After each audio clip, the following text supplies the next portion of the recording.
Hi, Nick. Hi, Simon. How are you today? Good. Hi, Naam. Hi, Simon. Good to see Yeah. you. Hi, good to see you again, Noam, and lovely to be back on the podcast. And it's great to have Nick on as a guest today. So, really looking forward to our conversation. Great. We are at Pressure Points, ISMA's podcast, and we have Nick Woodeson with us today. So, Nick, you are an ISMA member for many, many years now, and I had a sneak peek on your LinkedIn, and apparently you have many, many skills that you ever cared to tell us about. Yeah. Yes, well, I've ran a management development small training and consultancy company for 25 years. Wow. More. Before that, I had a career in major IT and telecoms companies, which is why I don't mind trying new technology. Actually, it's one thing that doesn't stress me. Now, though, I specialize in stress management. I'm also, which isn't on LinkedIn because, you have separate lives, don't you? But I've been a lifelong amateur and sometimes semi-professional musician, but Yes. that's not really on LinkedIn. So what I do now is stress management coaching primarily, little bit of consulting with that to help companies set up strategies, really. That's the point. So we got you in IT, and we know you very much from ISMA as our music expert, Good. and you are as well coaching companies in relation to stress. So how did you get from IT to music and stress and all of Well, this? well, that's the thing, isn't it? I got to music way before I got into IT. Mhm. From the age of 8. Oh, wow. Although I gave up classical training and took up the guitar in the heady days of the early 70s. Went gigging a little bit in bands and also as a sort of little folk outfit. Mhm. Then realized, oh, I love this, but I don't think it's the career for me. And I thought, I know, IT seems to be the thing at the moment. I'm talking, early 70s. So I was ended up working for a major US IT corporation, and then I was a big project director, and I thought to myself, what do I really want to do is work more with people rather than simply the technology of large projects and processes and customers, even though I was a project director. So I thought, well, I'm going to start my own business now. And got into management development in corporate universities. Everybody I met was experiencing stress in those days, but nobody wanted to admit it. All right, so that's how you moved from That's corporate. how I moved it. I moved it to incorporate stress management as part of management development. Mhm. I made a strong effort with Alcatel-Lucent, who are now part of Nokia, for example, to get them to incorporate self-management and taking self-responsibility with time, energy, stress as a key competence for senior people. I also at the time work-life balance was very, in the frame. So I did some work with British Telecom, who'd done a massive staff survey and discovered that everybody felt their work-life balance was being impaired. So you are basically one of the pioneers of stress management in England. I guess in a small way you could say that, and I take my escape in music, which is where it starts for me. And I think that's the wonderful thing that people have something that even when you're stressed, and I've experienced burnout, more than once. I remember hitting a crisis, when I was just mid-20s in Oh, in wow. some job before I joined a major company because of a takeover, and they had two IT managers and they didn't need both of us. So you kind of think all these little events, surprises happen. I think, burnout I've had through too much international travel in too short a space of time and not giving myself recovery time. How did you identify that you are having a burnout? Or you didn't at the time? No, I did. Two very surprising ways, and this you'll find quite interesting. I went to a friend's wedding on the Canary Islands, and we went out for a walk. up Hmm. in the hills and cliffs. Yeah. And I had a panic attack. I suddenly discovered that I'd suddenly acquired a fear of heights. Which wasn't there before. And I said to myself, this is strange. I used to go hill walking in Scotland when I was young. I thought, and I hadn't been up a hill. I didn't think anything of it. And I thought, I bet it's not that I've suddenly got a fear of heights. I bet it that my system is trying to tell me something. Hmm. And then It on was good that another you had that occasion, awareness. well, I think the self-awareness is crucial in the whole subject, Mm. and people listening to signs, even small signs. The other thing was just, I remember having to get on, I got off a plane, got into Heathrow, and I think I'd done three back-to-backs, one international and two in Europe in 1 week. And at the border control, they said, "Where have you just come from?" And I forgot. Oh, Right. Yeah. wow. I thought, "Where the hell have I come from?" I've been to the States, Germany and France, all in the week. And I thought, now this isn't good. So all of those signs that you are mentioning are quite acute science signs. Yes, when I look back, I think they were small signs, but I felt inside I'd been pushing myself too hard. Yeah. I Yeah. kind of knew that. I said, what's going on here? And what do you think is the harmful or potential harm of pressure and stress then, Nick? You're sharing your lived experience here, and you're aware that actually burning the candle and doing too much international travel and time zones, um, was there anything else surrounding it as well that also contributed, or do you just put it down to the travel and workload? Put it down to the travel and workload primarily. I've had emotional stresses in my life, actually, with family illness, with grief of my mother, and then my wife a year ago passed after a Hmm. short illness. That to me is very different. Hmm. Yeah. And,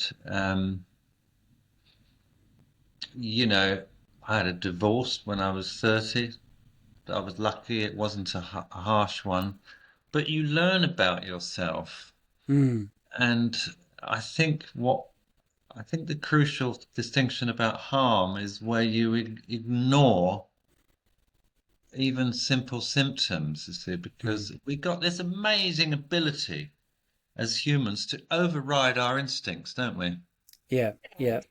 Looking back, where do you think you would should have say, oh, something isn't right? Well, it would have started to be acute, and I must say I got it early. I mean, I didn't have to go on any stress sick leave or anything. I was running my own business. I just said, right, I'm going to block out a month. I'm not going to do any travel. Mm. I'm going to gradually, reduce the workload. So I felt myself fortunate. I didn't have to, I decided that was more important. So I Mm. think, to me, fine for everybody. I mean, I learned this. I can spot stress in people, having taught stress management and studied anatomy and physiology. You can spot it, whether it's anything from an overly sweaty palm to beads of sweat appearing when there's no issue, to people fidgeting away saying they're not stressed, and getting Yeah. really irritable and angry, and then claiming they're not in stress. So Mm. I think the denial aspect is the first thing the person needs to understand and actually embrace the fact, I don't mean embrace excessive stress. I mean, consider this. Stress is one of the most useful response systems in the physiology, isn't it? Mm. Yeah. And when it's positive, well, it helps muster the energies and drive. When the and I think Naomi, you know a bit about this from your work, that the right kind of dopamine or endorphins from what you call positive pressures that you accept are part of growth, aren't they, and development?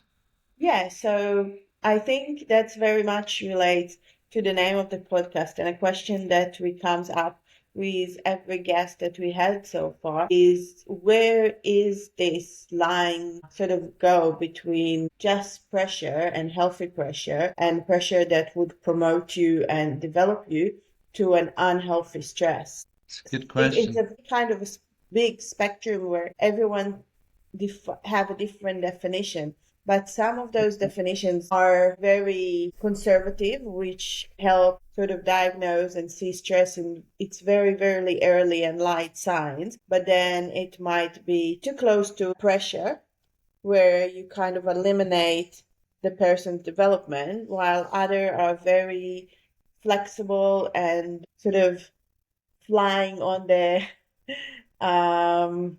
spectrum towards I would only look at it when it's very, very acute. So what's your take on that? Where are you seeing yourself, and where do you think the system should jump in to say, okay, that's enough? I think that's an excellent point, because nowadays we know there's mental health crisis, there's anxiety, which is different from stress, but it's very related because it stimulates, as you know, the same reactions. Um, I think the most important boundary line is when it's still for me a person's recognition and awareness, because I think if people go through a self-reflection and you ask somebody, are you really enjoying your life and the challenges you face on an ongoing basis? I don't mean a one-off stressful event, a bad day at work or a bad hair day. Is everything working for you in your life? I think linked to that, Nick, is the And perception, isn't it? it begins, because then they say, no, I'm doing this job because I've got to do it. So what's happening is, that's for me the issue. The issue is that we enjoy the right level of pressure. If it's too excessive and the demands usually come from outside of us, it's because we've actually said yes, even though our instincts might say, do you really want to take that extra workload on? Or do you really want to stay in this relationship? I mean, it's a deep subject we're saying here. Stress is caused by people's perception of situations and how your meaning and morals and everything else link to certain situations. And I'm seeing, through my work through mental health training and courses, that some younger people are getting stressed more readily for things that, probably shouldn't be stressing them. So their perception of a situation is causing, so they're creating their own stress. And I also talk to a lot of people who put time pressures on things, and those time pressures then create stress. So how do we manage our scheduling, our approach to life?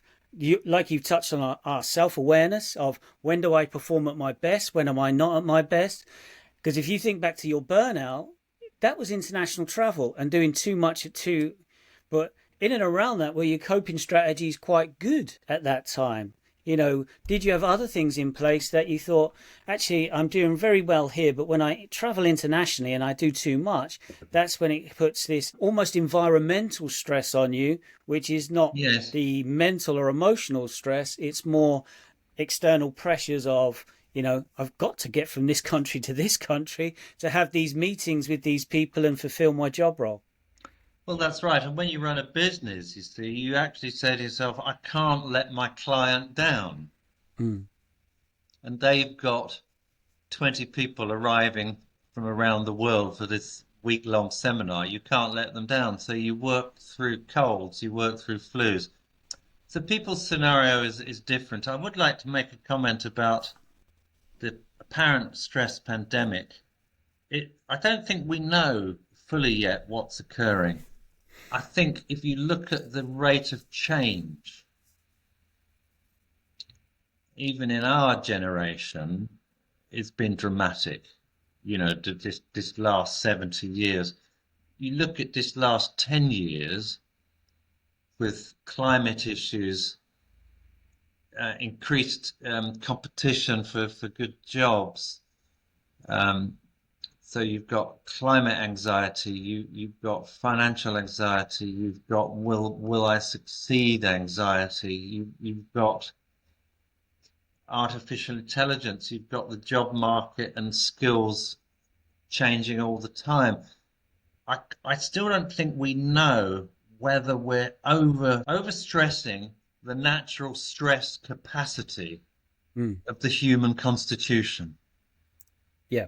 That's a question I ponder. I don't think the answer's known yet, because I think you're right. It's the psychology and the coping mechanisms, but we don't know why, but there might sometimes be, let's say, a reduced capacity for pressure in some. It's not really fully known. I don't know whether you'd agree with me on that, but I think it's an important point, yeah? Well, my background, and no one will know this, is football coach education. And when we're teaching coaches to support players to develop, we are putting them into situations where they try to stress them or young people as they go through their development so they can learn to navigate that and recognize and feel it so then they can then perform to their best. Because it's that inverted bell, isn't it? Under arousal, over arousal, where's the sweet spot so I can perform at my best? But do we teach people enough through schooling to then navigate that? And I think music is that utilized enough to help people then manage, those stresses. Yeah, that's a very good point. I personally, I don't think it is. Mm, I mean, I even worry about the reduction in budgets for music education, mm, mm.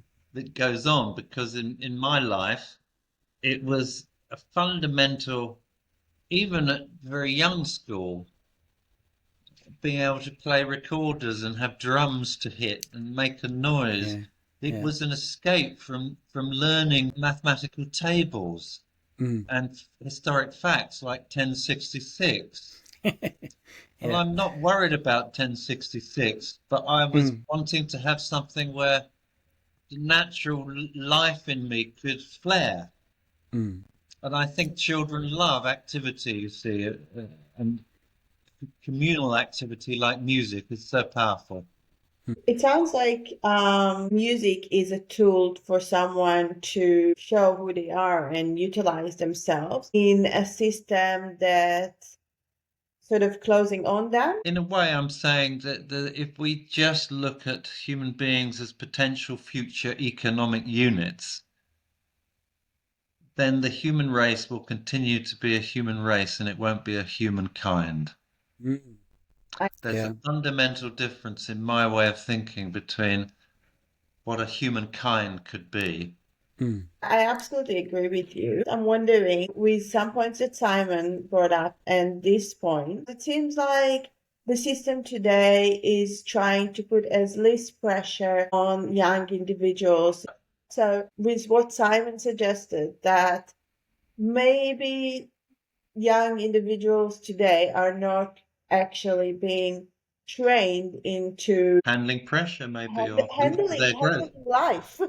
Handling life. And I actually I agree, and I'd say something about that because I didn't answer that point or have anything to say directly to Simon. But what I think is, if I look at where I've felt confident and secure in my development through life, it's where I've taken small steps. So rather than learning to swim by being thrown in the deep end, I took graduated steps. Mm. I think that was the same. I do a lot of, I do cycling, swimming, yoga, different things, and it's the same with anything. If you want to learn with confidence and safety, psychologically and physically, you take the right pressure step. You know, and that I think is fundamentally important. That there needs to be that little edge given to people to progress. Mm. Um, and you're right, perhaps there is an overcompensation that's happened and people cry stress too soon. I mean, what I noticed today is how universally people use the word trauma. Mm. Young people, older people, different people. Oh, it was traumatic. No, it wasn't. It was just a bad phone call with your bank or with the energy company because you couldn't get the bill settled right, or or somebody said something horrible to you. Mm. It was just it's that's not trauma. Yeah. That's just a little incident that occurs in life. And so we need coping strategies without dramatizing everything. I think the over dramatization is a problem, and I think the right degree of discipline with boundary and safety Mm. is really essential for growth and development throughout life. And do we utilize music enough to help people navigate this? Because, like you said, I used to love bashing a drum or banging a cymbal at school and, making that noise and being encouraged to make a noise and contribute within the community that we were doing that. And you think that's probably been something through the eons of time where we have communicated and expressed ourselves, and the arts do suffer when financial times come around and it's, oh, we need to scrap the arts sooner. And when we know that the arts make a really great contribution to people's mental health and well-being and stress management. And I don't think we utilize music enough in those settings to help children regulate or go, well, look, let's really get a feeling of it, because I've only recently been introduced to neurodivergence, and sometimes sensory overload for some people can be quite challenging. um, Okay. so how do you utilize music within your practice to help people manage stress, maybe young people, maybe older people? What sort of approaches do you use, Nick? Well, I'll tell you first of all, the most important point is is for me that I do it for myself first. Hmm. So I've studied the benefits of music through my own personal case study, Yeah. and I do a lot of research on it. And when I'm um, in different scenarios, I'm trying to advise people to think about how music can benefit them. So I coach them Mm. because look, here's something, it may never be proven.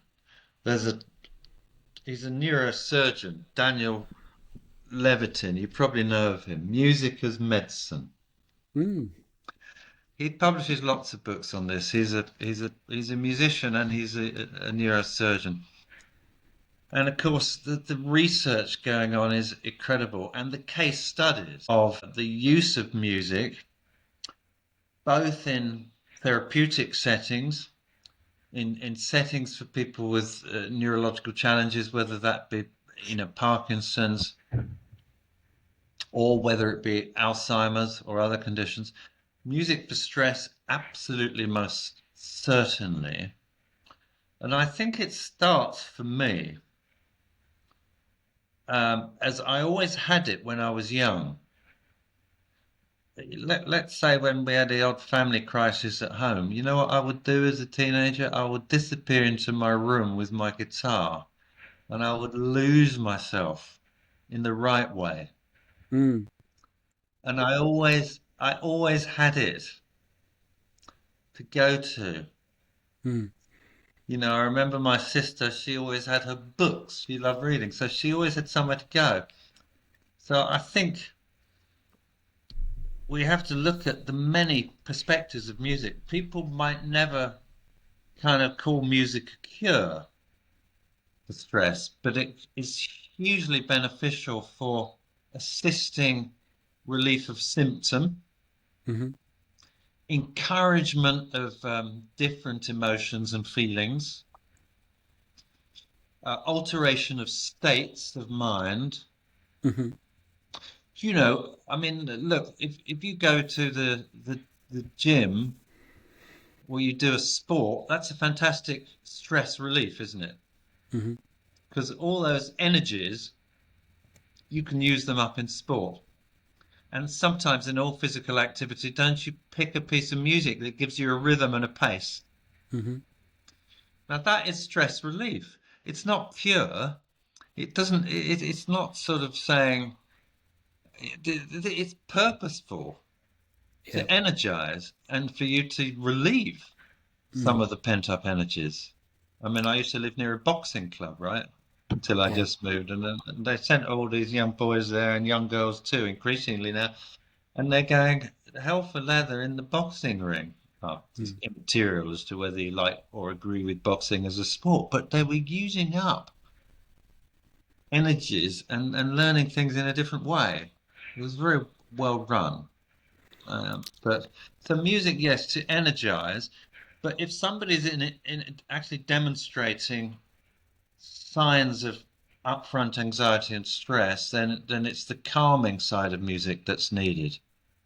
So, Mm. like if you're doing a coaching, or I know therapists that I know do this, they will create an environment that is soothing, safe, and what I will do is have some music going on in the background, and I'll even say, just take a couple of minutes to relax. So, do you think music would help anyone? I think music does help everybody. Sometimes they don't always realize it consciously. So, isn't it? It's a very wonderful thing. I think it's one of the best gifts. I don't mean as a musician gift. I mean that the human has. So, what if someone tells you, well, I hate music? I've never met anybody that has said that to me. That Yeah. is irritated, extremely irritated by music. They might be irritated by some music, Mm. but I've never met anybody who didn't at some point in their life, often when they're young, or when they're in a romantic situation, get moved musically. Mm. Now, sometimes life takes over. You get this, don't you? There's that wonderful program in England, Desert Island Discs, and some people just speak about the music that was interesting to them once, and it's the same music today, but some people move on with it because they fall in love with it.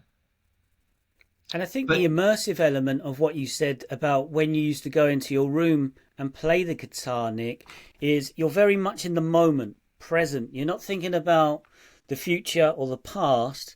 You're just enjoying that actual visceral feel of, I'm just going to play my guitar and express how I'm feeling through that.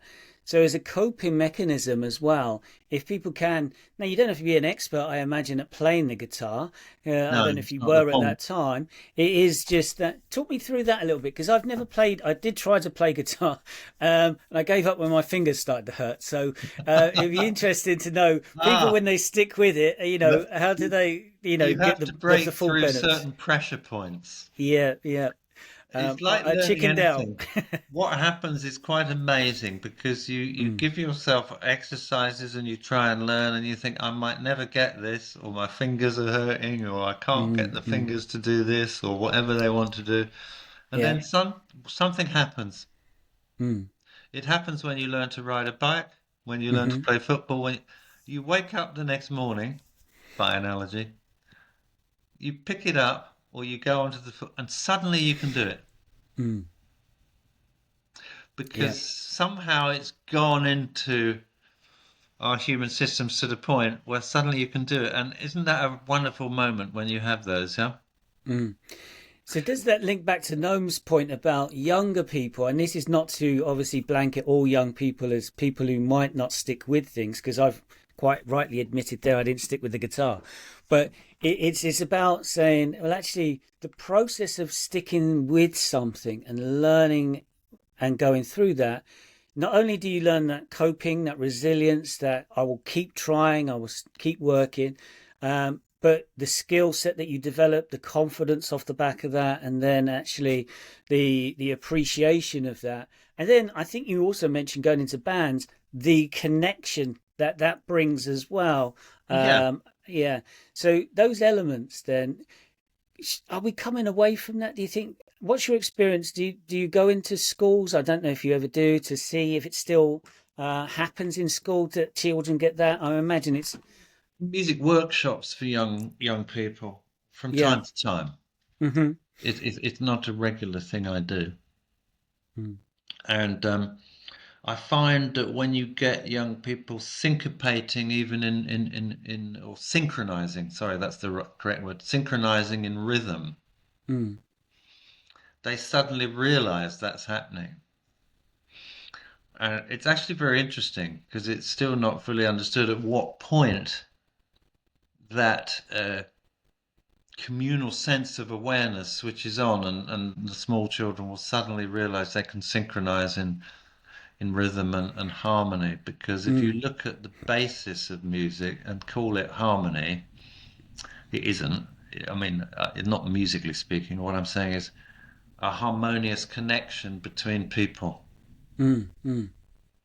Do you see that as the part that I think that um, is a very powerful thing. Look at choirs. Mm. We had choirs in school. I used to love it. so do you Um, think that the part that is connecting between people, that's the de-stressor, or other elements in music I de-stress? think it joins them to something else, so it's partly an uplift. Because it's very true, isn't it, that a person can, even if they're experiencing stress, they can lose themselves in something, like a football game, or what you're saying, or music, and music in particular. Time disappears, and Mm. you go, "What an amazing few hours we've just had," or "What a time!" And then you go back into, "Oh no, I've got to come into ordinary life again." So the stressor, the cause is still there, but it's given that escape. Now I Is think the next part is something different, which is then can music help people to express some difficult emotions, for example? Mm. And the Mm. answer is actually most certainly Mm. Can you elaborate about it a bit?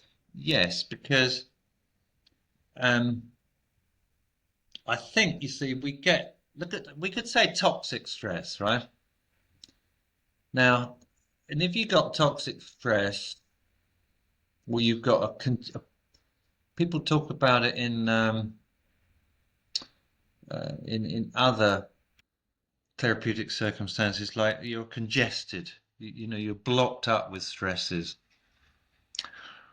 So I think suppression is not healthy, locking up emotion.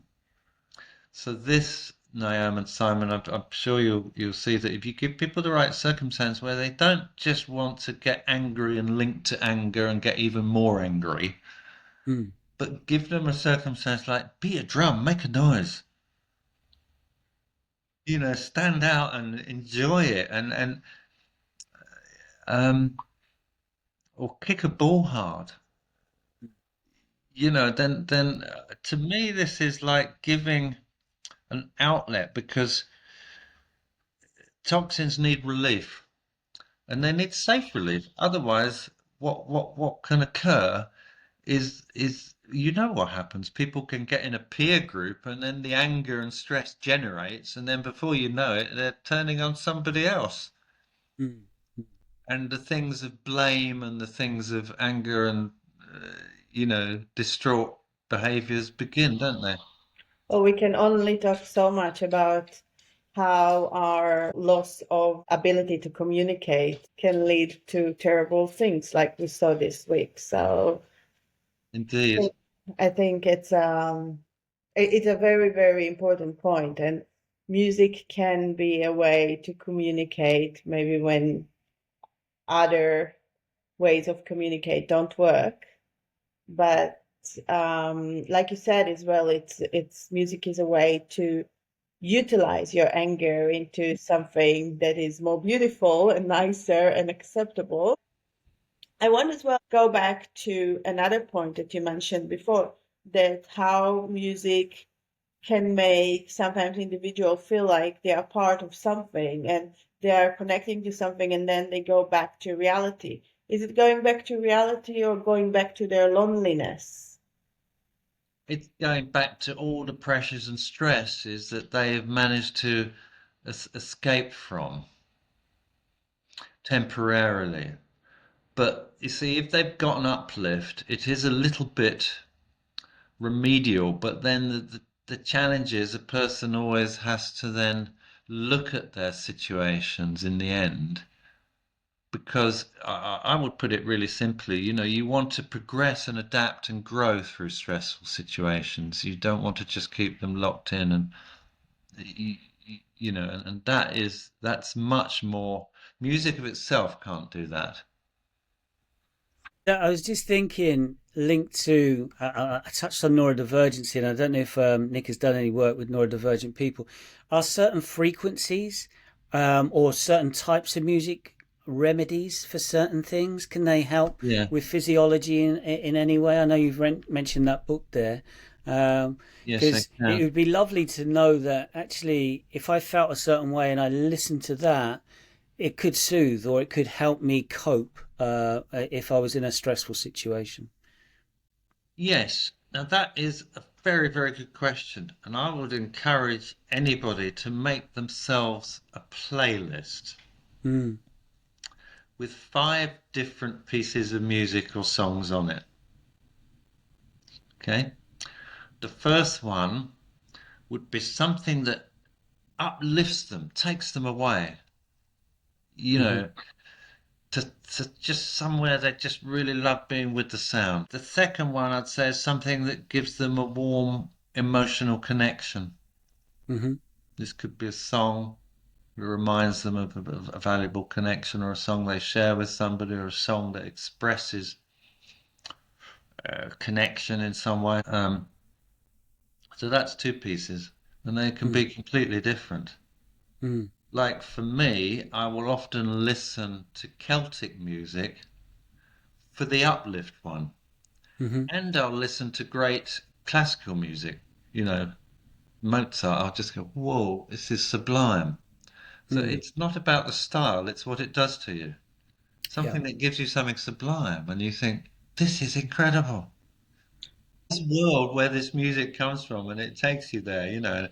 Mm, So that's the uplift. And then there's the connection one, is something that makes you feel warm, like in these things. And then you've got to have a calming one. mm, You've mm, got to have a real soothing piece of music for you. One that you go, "Do you know, I'm just going to close the door." I mean, I can recommend one. It's a known fact that, and why it's been a classic for so many hundreds of years. It's probably why. Pachelbel's Canon, indeed. But that's a classical choice. hmm For some people, it could be something you'd get in the chill out zone at 3 in the morning, right? Um, Yeah. so something where you go, "Do you know, I could just chill." Mm, The fourth one is something that pumps you up, ready for dancing, ready for a session at the gym, ready for a game. mm, Now that is purposefully using the music to get you in the state for something you want and to cope with and handle. hmm It brings you confidence and energy, right? The fifth one is interesting. Music to think by. Something that you can just put on in the background that doesn't take you emotionally. Ludwig Einaudi is very good at that. It's like a soundscape. It's hmm just there, like a little soundscape, and it kind of is quite good. It helps you concentrate if you've got a paper to write or something. Yeah. Music is also contagious, mm, isn't it? Like anything, you can go along to a concert and you feel a bit reluctant, then at some point, or a bit critical, or whatever you feel like, and then before you know it, in half hour later, you're with everybody in it. Yeah. You mm. ever experience that? Yeah.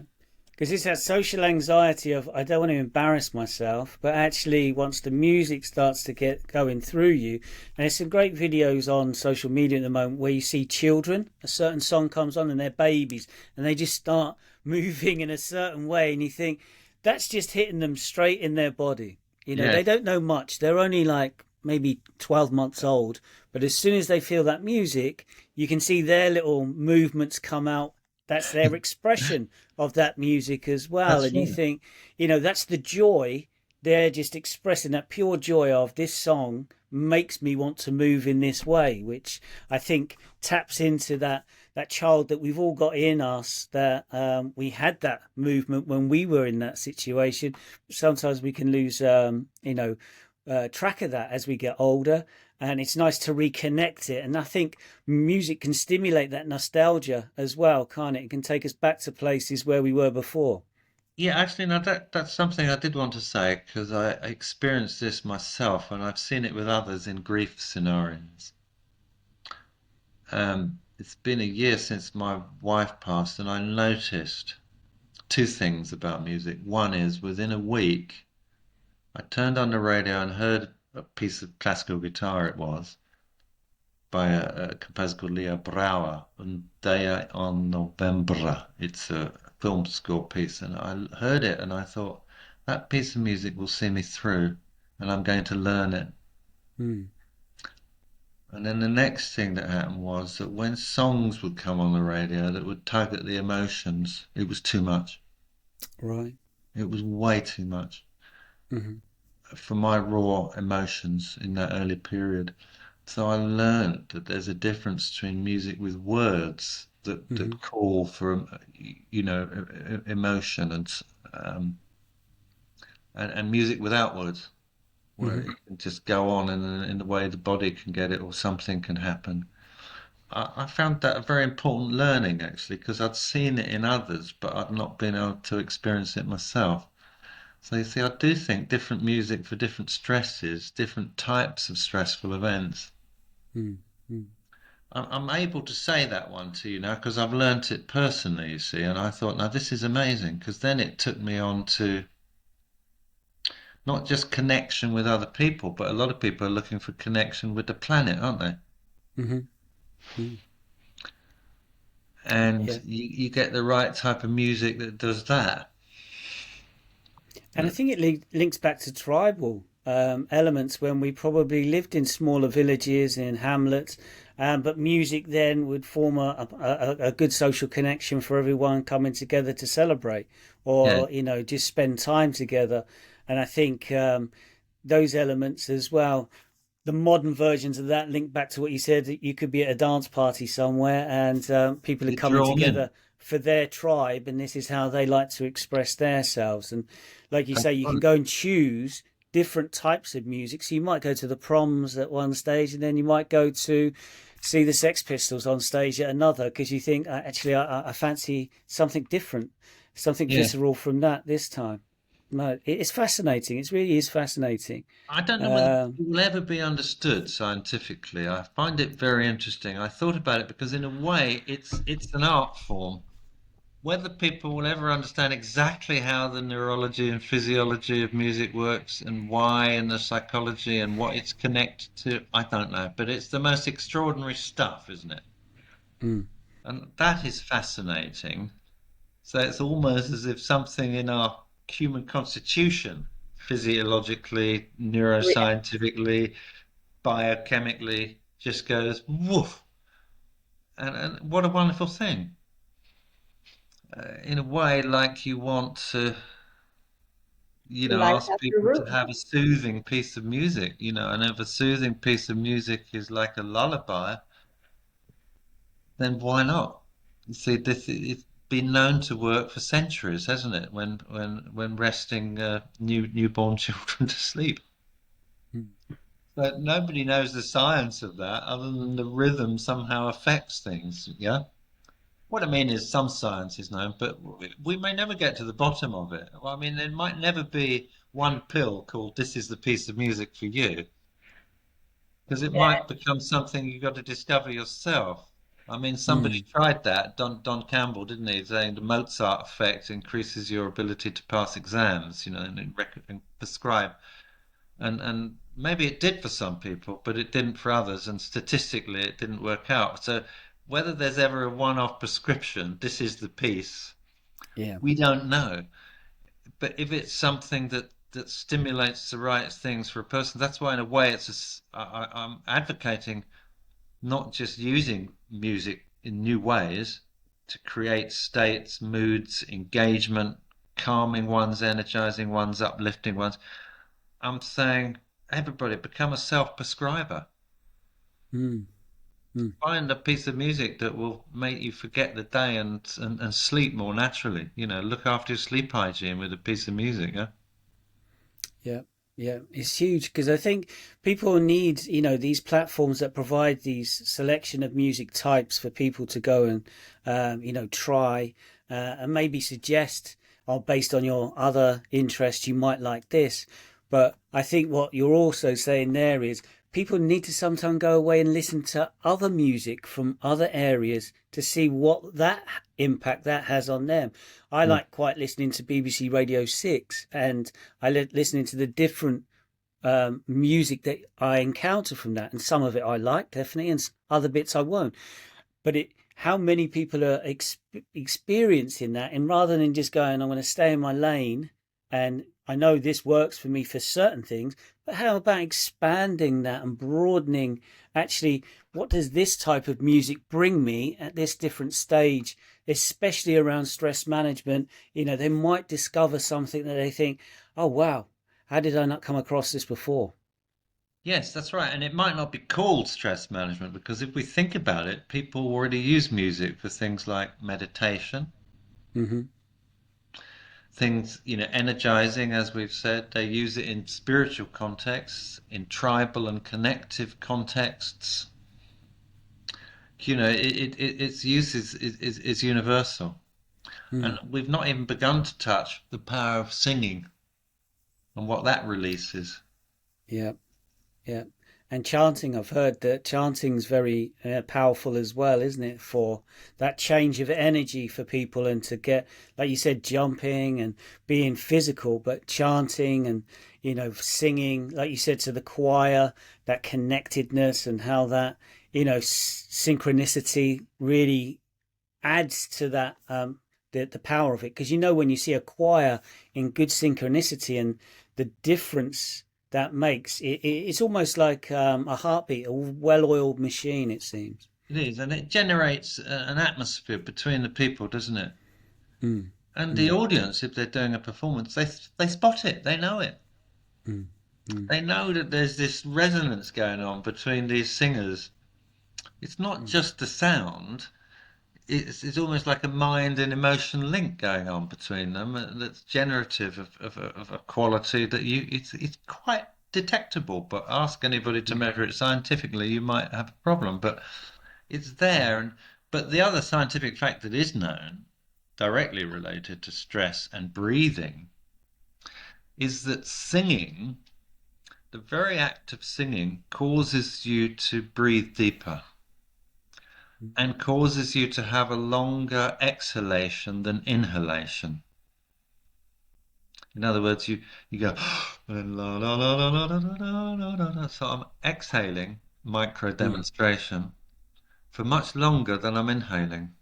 mhm, mm. And the breath is deeper. When people are in conversation, breath is shallow. Yeah.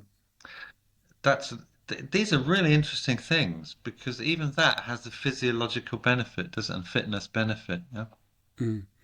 And I think going back to Noam's point earlier about loneliness, people utilizing music to break down those loneliness barriers for them, and just taking that step to maybe join a choir or I see think what so. uh, yeah, because I think sometimes if people, and you've kindly shared with us today that you lost your wife, um, actually then finding other things, because there'll be a lot of people in a similar situation who can lose a significant other and they don't then go out and express themselves or find other groups that could help them, and the power of that could be really restorative for them when they're ready to make that step to And they're go ready. into And that place. I think the other thing is, I mean, this is for me about stress, that if you've given yourself a meaning and purpose for life in life, Mm, mm, it can get you through anything. mm-hmm, You never mm, get over grief. There's some incidents in everybody's life they'll never get over. mm, So in a way, I'm learning a lot about stress through this grief period. But the one thing I would say then on this music thing, I think it's a very good point you make, Simon. They've begun an initiative, haven't they, in this country called social prescribing. mm-hmm, Some GPs have taken it up. I don't know how many. It's one of these health initiatives. What is that? Can you explain? Social prescribing is where you can go to a doctor and say, I'm in stress. It's like Simon's example, and they might socially prescribe, or have you thought about the new exercise classes that they're offering at a subsidized rate in the gym? Have you thought you might want to join a choir or a support group? Hmm. Yeah. Walks in nature in my local area, because I live by the coast. They take lots of people for walks along the coast towpath together. And they just have conversations as they're walking along with That's other right. people who just want to do something outside in nature to get the physical benefits and, feel the wind through your hair and the Connect to the breath, planet. like you said, and connect, yeah, to the planet. My prescription for somebody with depression, for example, which can be coming about as a result of stress, and they can be complete, nothing can work for them. I would say to them, listen to as many musics as you can until you find something that inspires you, and then just play it and play it. And if it just uplifts you for a minute, then you've had 5 minutes of being not in your depression. That's a very, very positive note to, I guess, lead to our the end of our podcast. And well, it's I think this conversation gave us a lot to think about, hasn't it? Mm. Mm.